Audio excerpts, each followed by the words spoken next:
Boker Tov. Today's daf is daf Samachay in Bamasias. We learn for Achenu Kol Beis Yisrael and Asukim Batzar Shivya. Yesterday we left off with the story that Rava was saying. Amar Rava, it's about 10 lines above the Mishnah on Samachay Amarav. Middle of Samachay Amarav, there's a Mishnah. About 10 lines above that, we have a story of Amar Rava. Haiman Damasik Tracer Zuzi Dribis Bechavrei. A man is owed $12 or dinars, whatever, of ribbit. Ribbit alone is $12. And the debtor rented the creditor his chatzer. The miskara basar, it's normally rented out for $10. But Agre Nila Betracy, he rented him for the full $12. In other words, he owed him the lova owed the malva $12 of ribbit, and he had let's say a chatzer, courtyard, or a place to rent, and it's normally rented out for 10. He rented it for 12. Okay, so he says, all right, I'm giving it to you for 12, and that'll cover the interest that I owe you, even though the real price was really only 10. Now, after this was done, remember we learned that if it's real ribbit, it can be demanded back. You can reclaim the ribbit after you paid it in court. After you paid it, you can reclaim it in court. So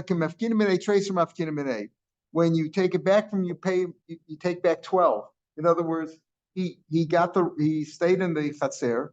Basically, he got paid the 12, and now the lova can demand back, can reclaim in court the 12, even though it's normally rented out for 10. Let the malva say, what do you mean? I only got $10 worth of my ribbit. In other words, you're saying I owe you the ribbit back, right? I collected ribbit. Did I collect 10 or 12? The rental was only worth 10. So if you gave me the free rental, I owe you 10. Let him say, Kiagra, Kiagra, when I rented it, I rented it, let's say for the full 12 that you granted, because at least I got my ribbit out of it. I profited by it because you owed me 12. So I said, okay, I'll take this as 12.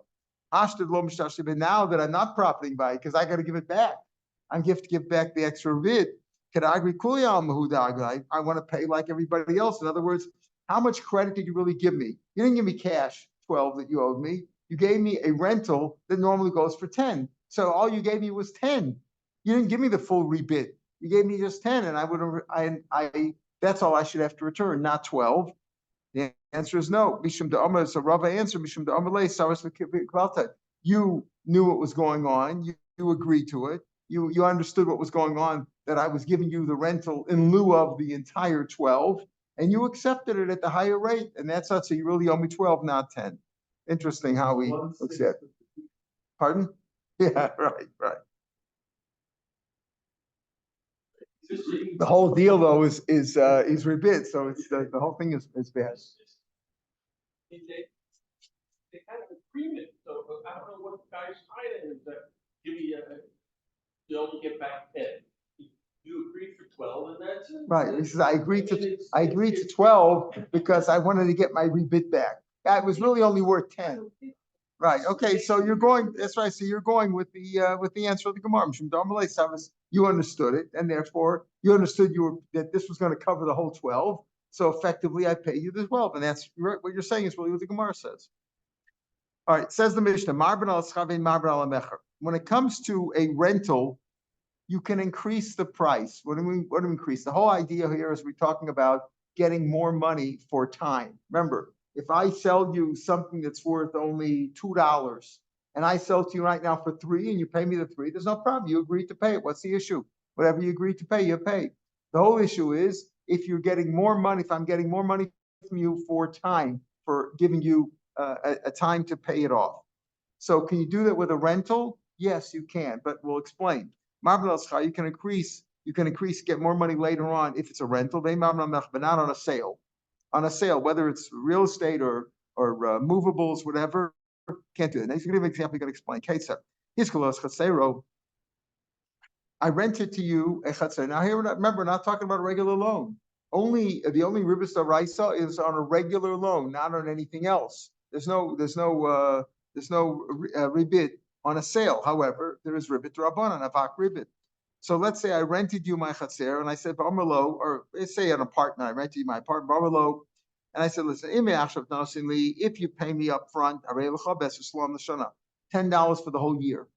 For the whole year, $10. If you pay me month by month, seller l'chodesh.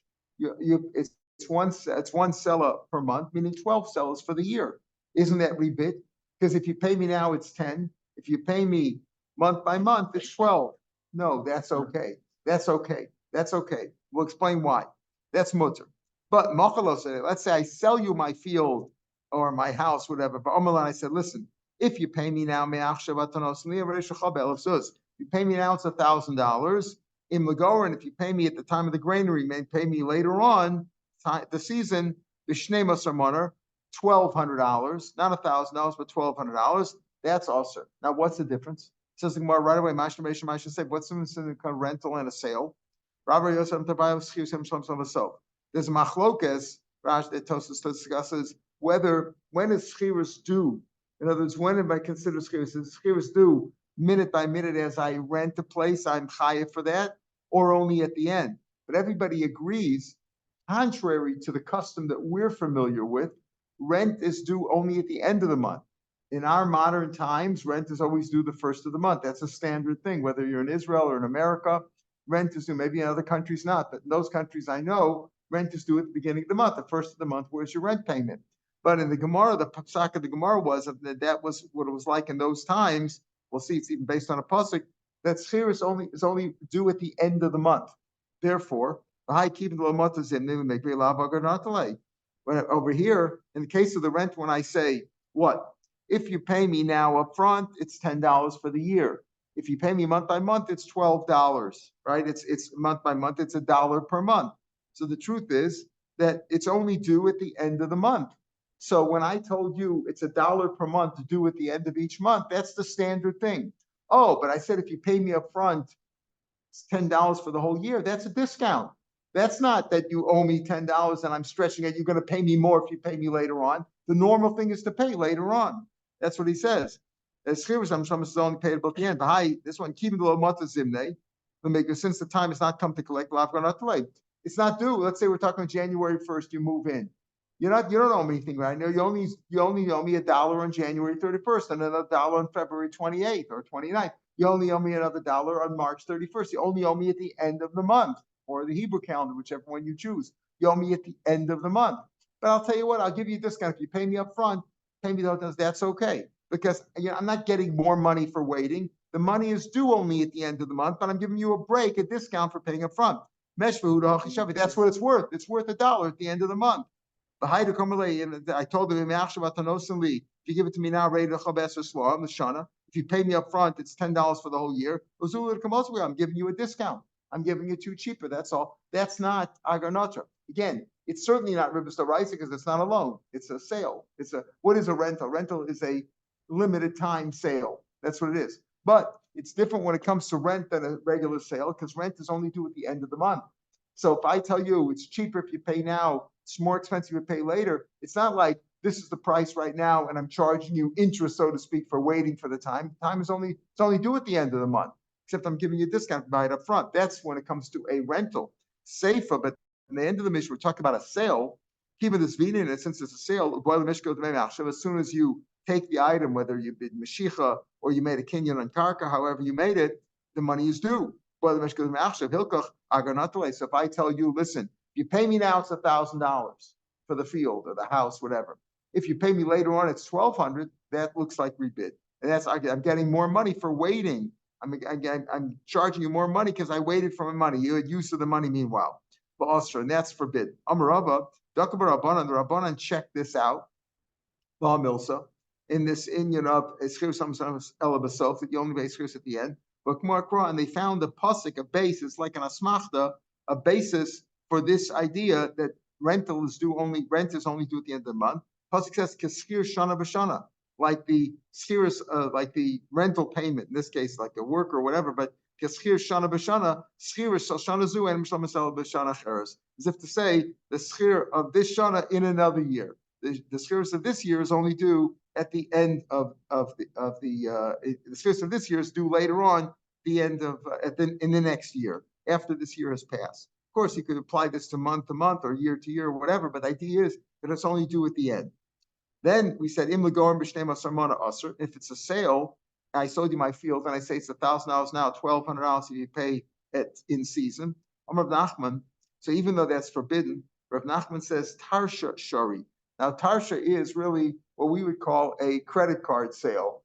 A credit card sale, me and butter on credit. What does it mean? It's like an implicit interest. Implicit interest. It's not specific interest because he didn't say, you pay me now, it's $1. You pay me later on, it's $1.50. No, he didn't say that. What did he mean? He just says that I'm not giving you a price for now. Rashi explains, I agreed to sell you this produce or car or whatever it was for more. I'm gonna say it's worth today. It's worth $1. I'm charging you $1.50, but I'm not talking about a price. I'm not saying it's $1 today, $1.50 later on. I just say, listen, this is the price. You know, they tell you this. A lot of advertising says this now too. Get your washing machine now, and you only pay at the end of the season or at the end of the year.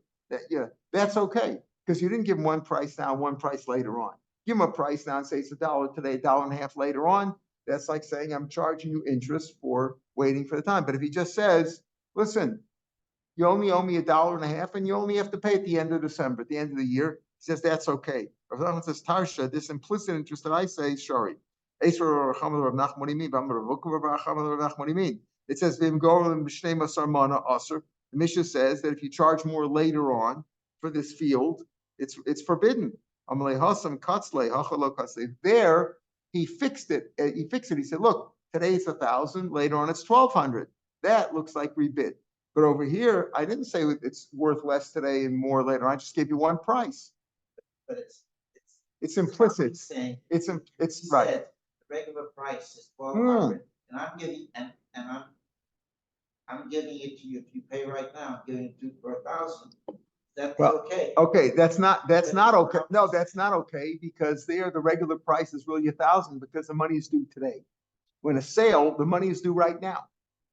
So if the sale is due right now, so the price today is 1,000, later on it's 1,200. That looks like rebid. But if I didn't mention 1,000, I just said, look, the price is 1,200, but you only have to pay me at the end of the month or at the end of the year, whatever. That's tacit interest. It's not. You didn't say it that way, and therefore that's okay. Look, the whole thing is that it's not really interest midat Torah. It's not really a loan. It's a sale, right? Now there are cases where the sale could be a loan too, as we'll see. We've discussed cases like that too. For example, where I lend you money and you give me your field, and there's an understanding that if you don't pay me back, I'm going to keep the field. Then it's a sale, right? Okay. So what can I do with the field meanwhile? If with the field meanwhile I'm eating the fruits, I'm eating the produce, and then you pay me at the end, I got to give you back the field. So the fruits was interest.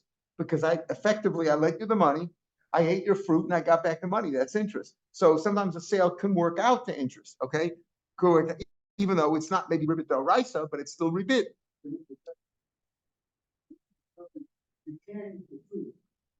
So you cannot eat the fruit, right? You cannot eat. Okay, so that is different. If you can't eat the fruit, then it's okay. If the not the lender, the borrower tells him you cannot eat the fruit. If the fruit is not eaten by them, you're right, then it's okay. And it's okay, but otherwise it could be rebid. Now, so here we're saying the answer to Rav Nachman said it's if you say the price today is 1,000, later on it's 1,200, that looks like rebid, that's forbidden.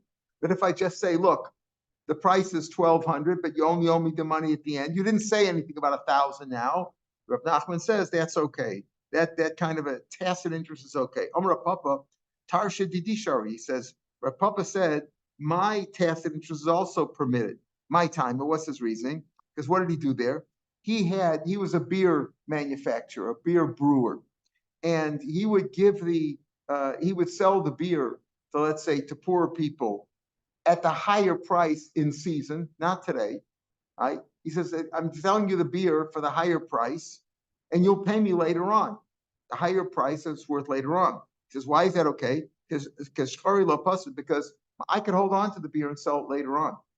I could hold on to the beer. I'm selling you the beer today, right? You're getting the beer now, and you'll pay me later on in the season the full amount. Again, he didn't make two different prices. He just says you'll pay me with the seasonal prices later on. He says that's mutter. Why? Because my beer, I could keep the beer in my brewery, right? Zuzla, I don't need the money now. I'm not poor. I have plenty of money. I know the Kaptina Milsa, I'm doing him a favor. I'm giving him the beer now, so he can have the pleasure of the beer now and use it. And he'll owe me the money in the season at the higher price. So I'm not gaining anything over here, and I'm just selling it to him early. I could keep it till then and sell it in the market for the regular price. That's what he says. Not so simple. He says, why are you looking at it? Why are you looking at it from your point of view? That you're saying, look, I don't have to sell it now. I could hold on to it and sell it later on. I'm doing the guy a favor. I'm giving it to him now. You're looking at it from your point of view. Zilbasar will look at it from his point of view. The poor man has no money now. If he would have money, if he had money now, he would buy it at the lower price that it's in the market right now. Now that he has the money, to come in. Now he's buying it for more money later on. So there are two prices over here. There's the early price now and the later price later on. You're looking at it from your point of view. You didn't specify a price now, but there is a market price right now. And you're saying, look, I don't need to sell it to him. I could sell it, wait and sell it later on. The beer will be fine. It'll be aged even more. And I don't need the money now. I'll give it to him. I'm doing him a favor. I'm letting him have it now, but I want the price of later on. The other guy says, yeah. The other says, wait a minute. Look at it from his point of view. If he would have money now, he could buy it for less. So now instead of paying less, he's paying you more because he doesn't have money. So for holding on to for the time value that he waits until the season and pays the higher price, he is effectively paying interest. That's how. Right. So that's how he looks at it. Now we'll see. The halacha is like Rav Nachman that in general, tarsha. What's the tarsha where he doesn't say any price, just says, give me the price later on. He just says, listen, give me the price. I'm charging a higher. This is the price that I'm charging. You only owe me the money later on, but there is no early price and later price. Rav Nachman's like Rav Nachman, not necessarily the halacha is like Rav Papa. Rav Chama says, listen to this. Tarsha didi bari shari. My tacit interest, the way I do things, is vade permitted. What was the case with him? Listen to the case. Rashi explains the case. Rav Chama had merchandise. The merchandise is worth X amount here in the village. In the big town where the prices are higher, it's worth a lot more. Now, I sell the merchandise to this, let's say, poor guy, right? And I don't want any money now. And he takes the merchandise like on consignment to the bigger city, and he's going to sell it there for the higher price. And when he gets the money, he owes me that higher price, right? But he has the advantage that while he's en route, it's my responsibility. It's on consignment, but he's like my messenger. Okay. When he gets to the city, they give him, because he's a messenger of mine, they give him my advantages. I have a special dispensation because I'm close to the exilarch, the Reish Galusa. They let me sell my stuff before the market opens up. I get to sell my stuff first. Okay. So, and there's no taxes, no tax. I don't pay any taxes. So what happens is he says, now they owe me the higher price there, but they have all the advantage. They get to take the stuff en route. It's my responsibility. That's my insurance. They don't have to pay any taxes when they get there. They get to sell it first. And what do they do when they sell it? When they sell it in town for the higher price, they take that money and they do business with it. And they make more money. And then they come back and then they owe me my money. On the way back, they owe me my money. So Rav Chama says this is all to their advantage. Rav Chama, again, 2 lines from the bottom of the page, the Gemara. Tarshini Barishari, my time, and Nechalu, they're happy. Deleka B'Shusi, that it should stay in my possession. The Cholecha, right? It's in my possession en route so that I'm responsible. And at the Cholecha, the Gosi, wherever they go, Shafku L'Mechsa, they don't have to pay any taxes because it's called Rav Chama's merchandise. The Nakalushuk, and they give them the market first. So therefore, that's Vare Mutter, and the halacha is taka like that. The Hilchus halacha is Rav Chama, that in a case like that's not considered a sale. You know, the money is due now, and I'm charging you more for later on because they're really like on consignment, and they're really working for me. That's certainly their like in Hilchus Rav Lazar, like Rav Lazar was said that the real interest, real Torah interest, where I charge you $100, I lend you $100, and you owe me back $120. where the 20 is really interest, is certainly reclaimable in court. That's what Rav Lazar said. This is a bit of a surprise. The Omer Mali Hey Mali Tmein. Rav Yana argued with Rav the other day. He said, look, if a guy says, I'm buying something, I'm selling you some merchandise, give me the money at the current price. Give me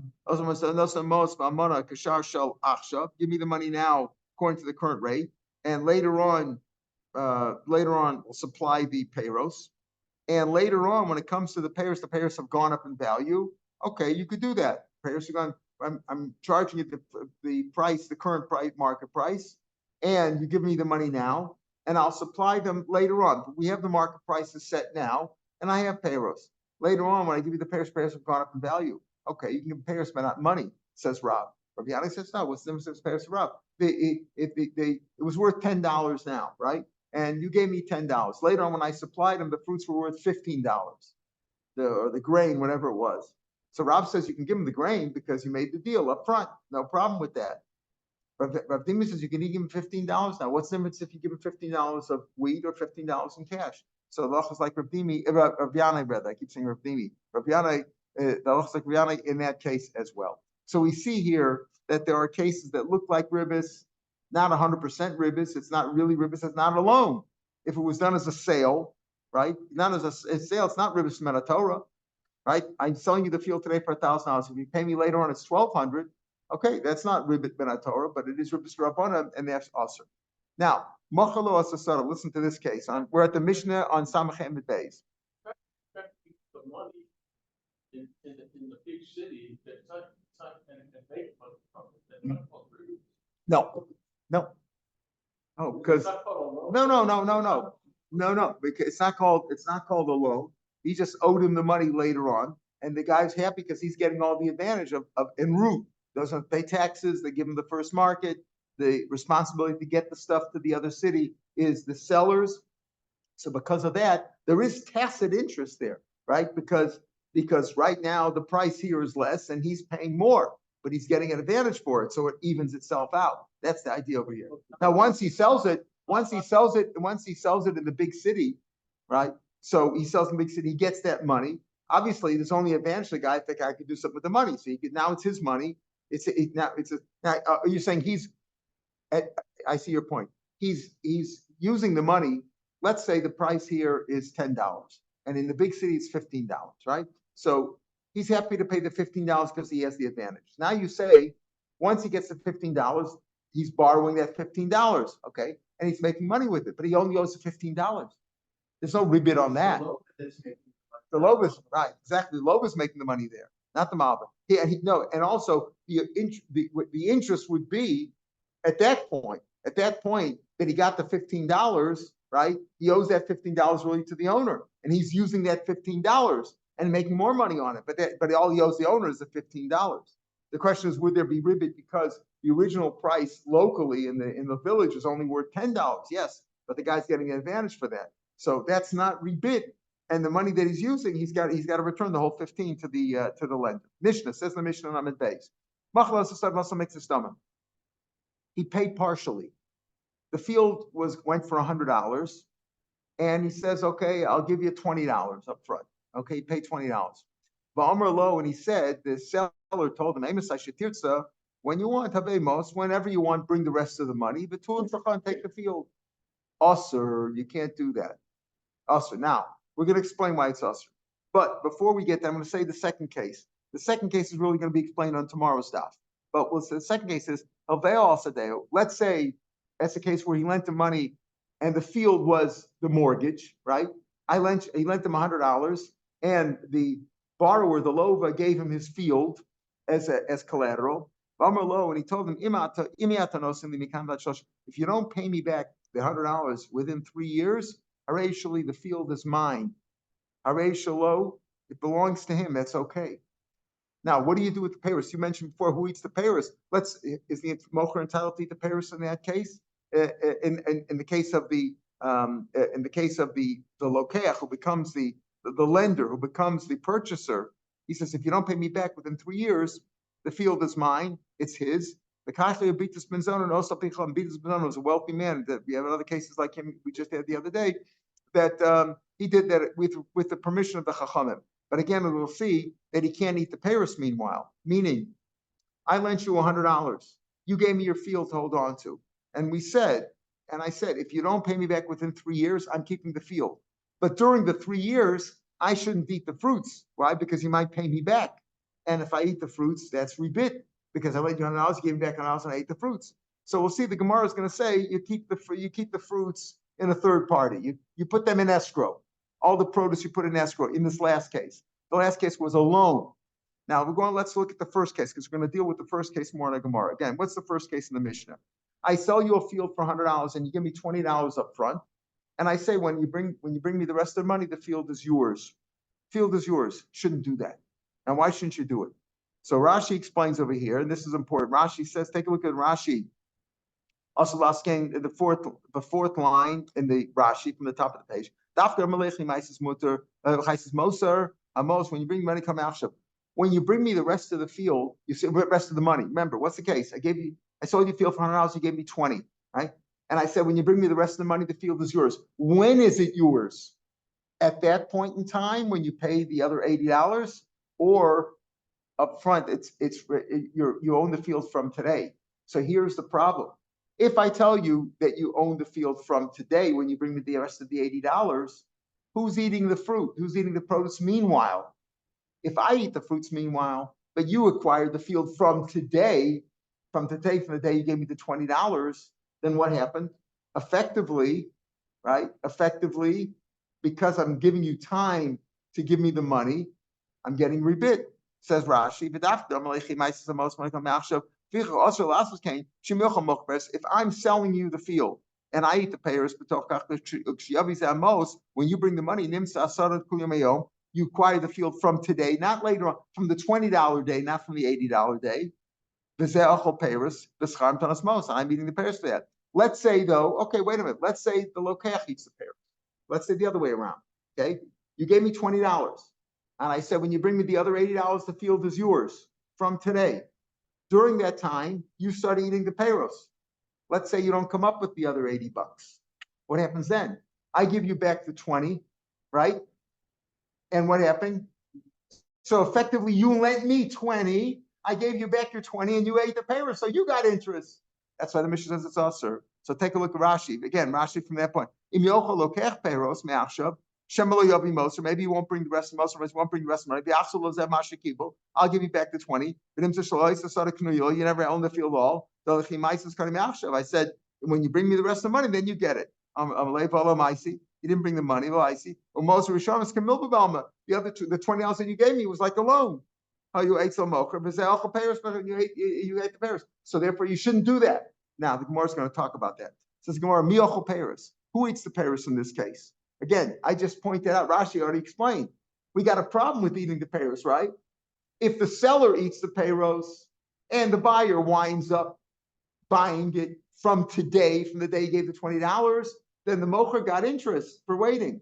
If the buyer eats the payros and he doesn't buy it at the end, then he got interest for his $20. Michel Paris. So Rafun Omer Mocher Paris. The seller eats the Paris. Ravanan Omer Mishal the Paris. No, you leave the Paris in escrow at a third party.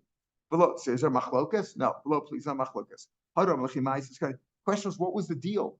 The deal was, listen, you gave me $20, and I said, bring me the rest of the 80 later on.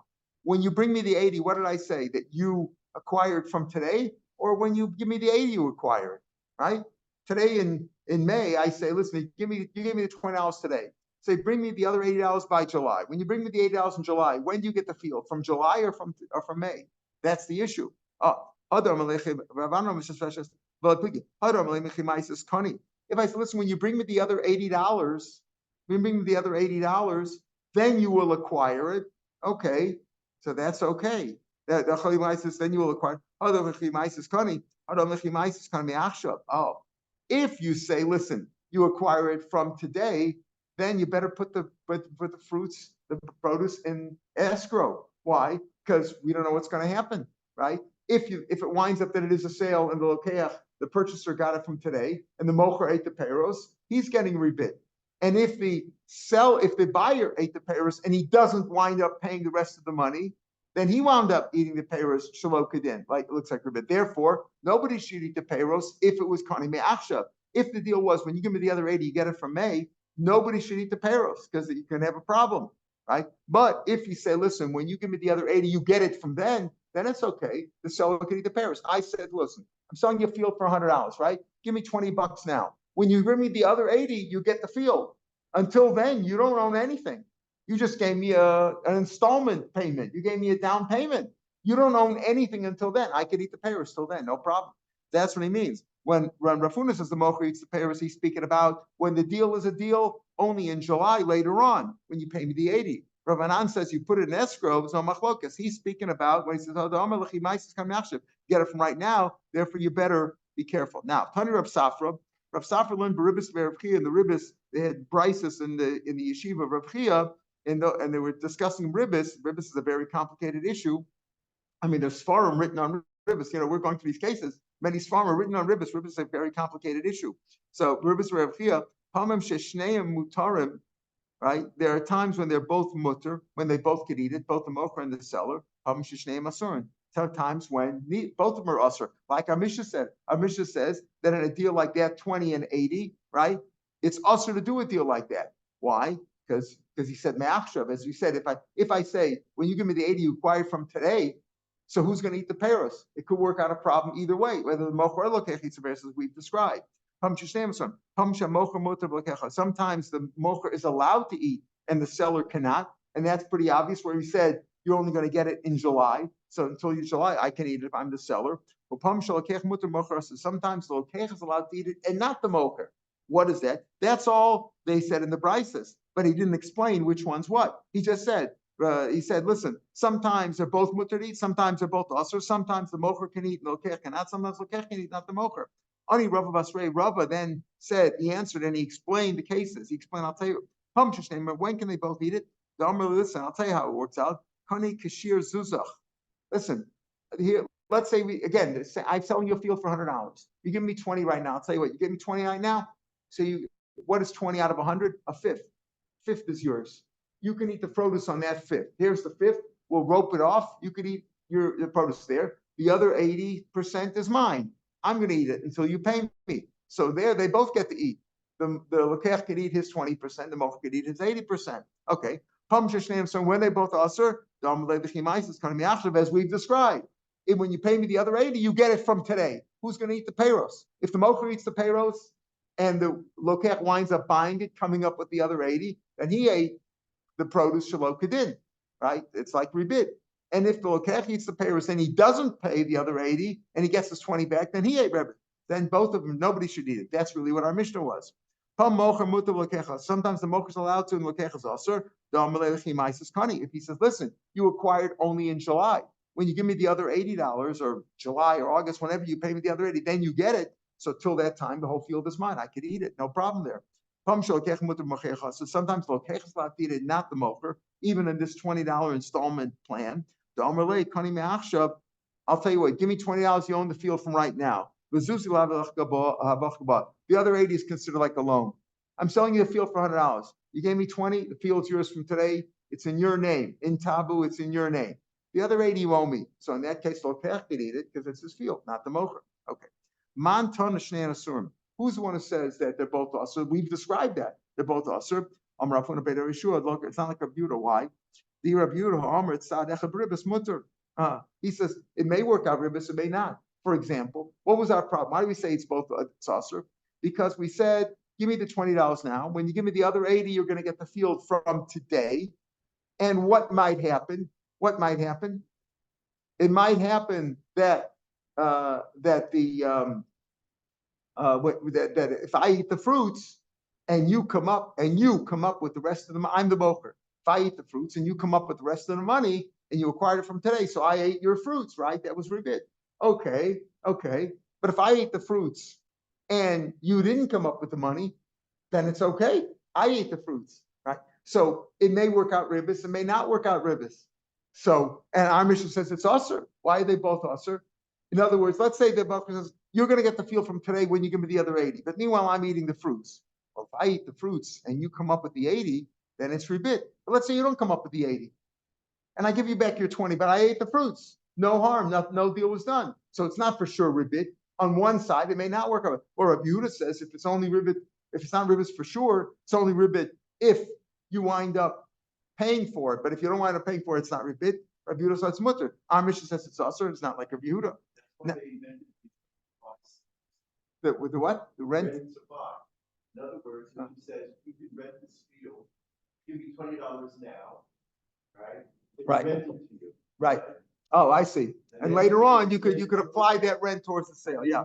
Yeah. Right. Because that is the now Mishnah. There's a right, yeah. Now the Mishnah said that there's a price that's like mashkan lo bayis mashkan. Let's say again, I gave collateral.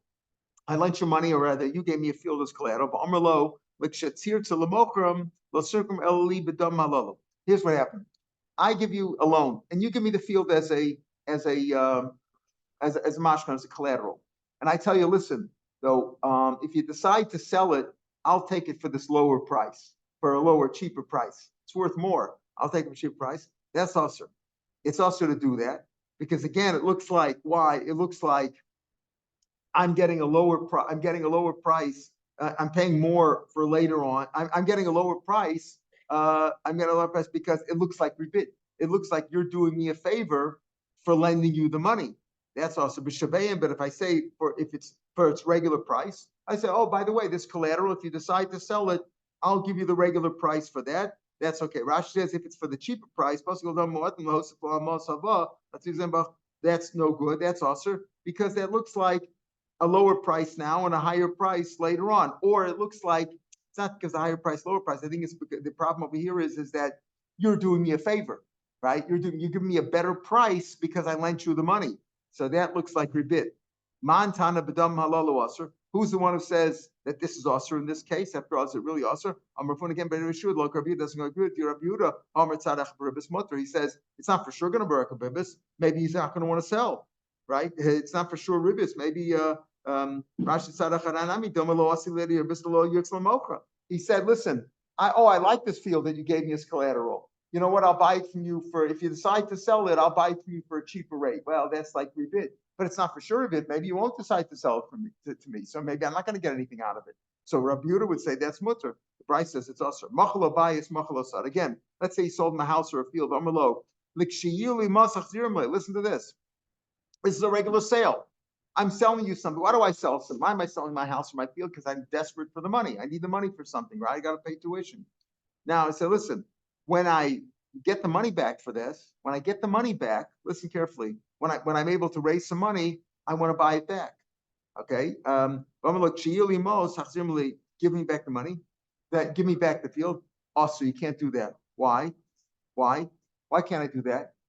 Because effectively it's a loan. I sold you a field, right? You gave me $100 for the field. And I said, listen, when I raise money, I want to be able to buy it back. Okay. So when I buy it back from you, what happened? It was really a loan. I gave you $100. You gave me back the $100, right? I gave you the $100 for the field. You gave me back the money when I said you're going to sell it back to me. You give me back the money now. Well, what happened? You got to use the field during that time. So it's like a loan. Remember, I sold you the field, right? You gave me money. So you're like the lender. Again, remember the purchaser is the lender. You gave me money. And now I'm buying it back from you. So I'm giving you back the money. But you use the field meanwhile. That's usher. That's usher. Again, machalo bayis, machalo sadva. That was the deal up front. Part of the deal was I'm entitled to buy it back. I'm entitled to buy it back. The same price. Okay, no, I'm entitled to buy it back at the same price. That's the deal. They're the same price. So effectively, you could say, okay, it was a sale, and when I get the money, you're obligated to sell it back to me at the same price. Effectively, though, it's really a loan because I gave you money. You gave me back the money. I'm selling it back to you. Give me back the money. And meanwhile, you use the field. That's usher. Again, that's only usher if you don't hold like Rabbi Yehuda. Okay. That's usher. And we'll see that goes like Rabbi Yehuda. Listen carefully now. But listen, let's say you, the buyer, says to me, listen, you know what? I know you're selling me the field because you need the money, but if you want, when you get money, maybe I'll buy it back from you. Maybe I'll sell it back to you. That's mutter. Maybe we'll see. Like, when you have money, if you tell me you said I'm selling you the field, and I don't say I didn't make a deal up front and say I'm selling the field, but you got to sell it back to me at the same price if I get the money. No, that's no good because that really is a loan, and you're using the field meanwhile. But if you tell me and say, listen, I know you feel bad, you sold the field, you're selling me the field. If you're able to get money, maybe I'll sell it back to you. That's mutter. Now, first of all, Montan, who's the one who says it's usher in the first instance? Amar sure again, look Rav Yehuda. Rav Yehuda, Amar tzarech b'ribus mutter. Maybe I won't get the money. What was the deal? Well, in the first case, it's usher. Why? We said because I said I'm selling you the field for $100, but if I'm able to raise the money, you have to sell it back to me for the same price. He said that's usher. Okay. Right, but in this case, it's only imertzach, right? Why is it usher? It's usher imertzach zirim v'shavem b'din. Okay, in the second case, it's mutter. In the first case, it's usher. Usher. So what's the problem in there? Why is only tzad echad b'ribis? Because they said the deal was if I get the money, I can buy it back. That's part of the deal, and we said that's usher. But Rav Yehuda would say that's okay because maybe I won't get the money. It's not for sure that I'm going to buy it back. It will be rebid if I buy it back from you. So effectively, I gave you money, you gave me back the money, you got to use the field. But maybe I won't be able to buy it back. Maybe I won't get the money. So therefore, it's only tzadach b'ribus. According to Yehuda with mutter, according to us, it's not always clear, right? From Yehuda. But in the second case, says the Gemara, but why, when I say part of the deal, I say up front, if I get money, I get to buy it back for the same price. That's the deal. That's usher. But the seifa, if you tell me if I'm able to raise money, you'll sell it back to me. Why is that mutter? Amrava seifa don't be daite. He told it from his own volition. And Rashi explains here 4 lines from the bottom of the page in the Gemara in Rashi. If you raise the money, if you're able to get, I know you feel bad that you're selling me the field of prime. I know you feel bad.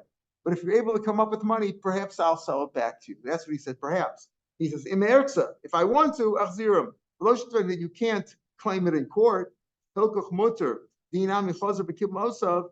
Even if I decide later on and I allow you to buy it back from me, it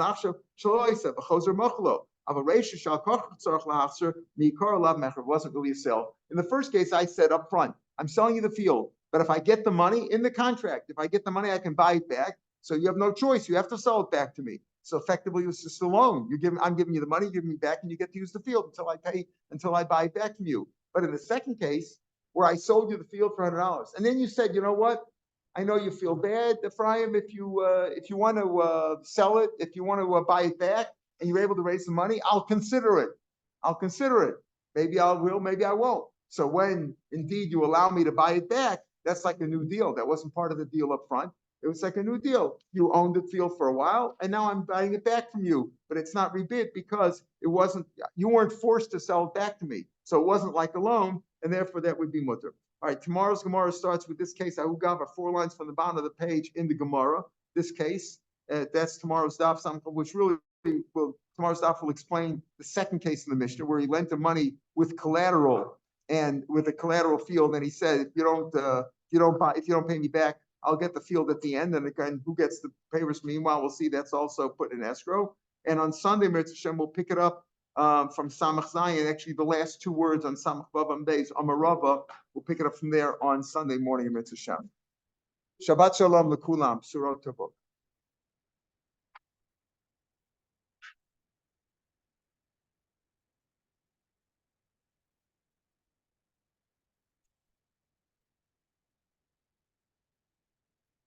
Maybe the rabbi should stay. Should what? So maybe the rabbi should stay.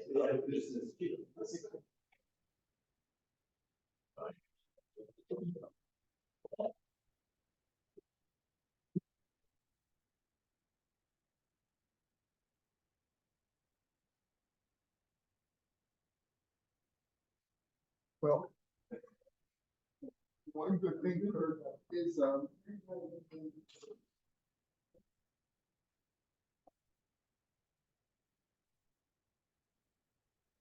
the one good thing about learning here is that they don't take the stool to use as a doorstop. That's for sure. It's